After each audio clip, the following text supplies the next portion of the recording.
संविधान में भाजपा नहीं कर पाएगी संशोधन। पूर्व राज्यसभा सांसद विवेक तन्खा ने आज संविधान को लेकर प्रेस वार्ता को संबोधित किया। विवेक तन्खा ने कहा कि 140 करोड़ की जनता को संविधान बदलने का प्रचार इस चुनाव प्रचार में किया जा रहा है। उन्होंने कहा कि इसी संविधान ने बांग्लादेश को आज़ादी, अटल ने एटम बम, कारगिल युद्ध लड़ाई, ये सब इसी संविधान में हुआ है और आज पीएम को यह संविधान पसंद नहीं आ रहा। उन्होंने कहा कि मोदी द्वारा 400 पार करके संविधान में संशोधन को नहीं हो सकता। वहीं उन्होंने मंडी संसदीय क्षेत्र से कांग्रेस प्रत्याशी के हित में कहा कि विक्रमादित्य सिंह स्थानीय नेता है और लोगों के बीच रहते हैं और दूसरे प्रत्याशी फिल्मी दुनिया में ही अच्छे लगते हैं, इसलिए विक्रमादित्य सिंह के अंदर विकास करने की क्षमता है और वह राजा वीरभद्र की शिक्षा को लेकर आगे बढ़ेंगे। BHK न्यूज हिमाचल के लिए अजय सूर्या की रिपोर्ट। बहुत क्लियर मत है, ये 140 करोड़ लोगों का देश है, इसमें हर प्रकार की जातियां भी हैं, हर प्रकार के रीजन्स भी हैं। आप नॉर्थ से साउथ जाओगे तो हर बॉर्डर में आपको एक नया व्यवस्था, एक नई संस्कृति दिखेगी। हमारे डायलेक्ट्स हजारों हैं, लैंग्वेज 2500 हैं। तो ऐसी स्थिति में हमको देश को संकुचित वे में नहीं, एक बड़े दृष्टि से, एक बड़े दिल से देखना चाहिए। और जो हमारा संविधान बना था वो इसी आशा से बना था कि 140 करोड़ तब कम लोग थे, बट भिन्नता थी कि सबको साथ लेते के चलने का, सबके साथ सबके अधिकारों को डिफाइन करके कि आपके पास फंडामेंटल राइट्स होंगे, फंडामेंटल फ्रीडम्स होंगी, लिबर्टी होगी, स्टेट की ड्यूटीज होंगी, कॉमर्स, इंटरकोर्स, सब चीज़ों की इसमें प्रोविजन है। बहुत लंबा संविधान है और आपको आज वो संविधान पसंद नहीं आ रहा है। आप कहते हो उस क्या उस संविधान के माध्यम से इस देश में इस 75 साल में राष्ट्रीयता सामने नहीं आई?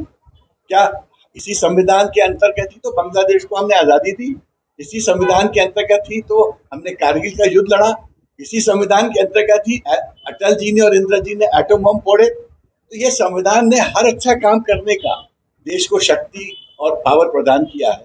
प्लीज इस संविधान को कंडेम मत करिए और मत बोलिए कि 400 पार हो जाऊंगा तो हम संविधान में बदल देंगे, चेंज कर देंगे, अमेंड कर देंगे। कोई अमेंडमेंट की गुंजाइश नहीं हो। और सबसे बड़ी बात, संकोचित व्यू रचना के साथ बिल्कुल गुंजाइश नहीं है। ये मेरा प्रथम बात है। दूसरी बात है, राजा साहब आपके MP थे, आपके स्टार थे।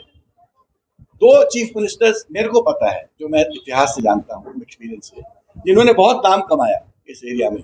एक थे परमार साहब जो आपके फर्स्ट चीफ मिनिस्टर थे, दूसरे राजा साहब जो आपके सेकंड बड़े फेमस चीफ मिनिस्टर थे। आज उनका बेटा आपके यहाँ चुनाव लड़ रहा है, विक्रमादित्य। उसमें भी बहुत क्षमताएं हैं, वो युवा है। आज मंडी के से वो लड़ रहा है, वहीं से जहाँ राजा साहब एक दफे लड़ा करते थे। आपके पास एक हिस्टोरिक अपॉर्चुनिटी है एक तीसरा लीडर क्रिएट करने की, एक लीडर जो भविष्य का लीडर बनेगा। आज देखिए होता क्या, आज जब आप कुछ क्रिएट करते हो तो 10 साल बाद, 15 साल बाद उसमें पौधे, उसमें फूल निकलते हैं। तो मैं यही चाहता हूं कि आज समय है एक अच्छे व्यक्ति को, एक अच्छे परिवार के व्यक्ति को, एक समझदार व्यक्ति को लीडर बनाओ। और कम से कम फिर वो ये तो बात नहीं करेगा देश में कि देश को आज़ादी 2014 में मिली।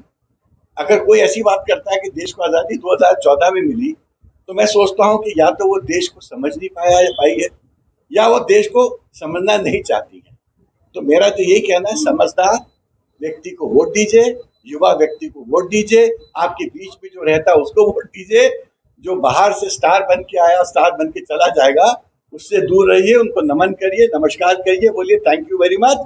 आप जहाँ हैं वहाँ बहुत अच्छी लगती हैं, वहीं सफल बनिए और हमारा नाम रोशन करिए।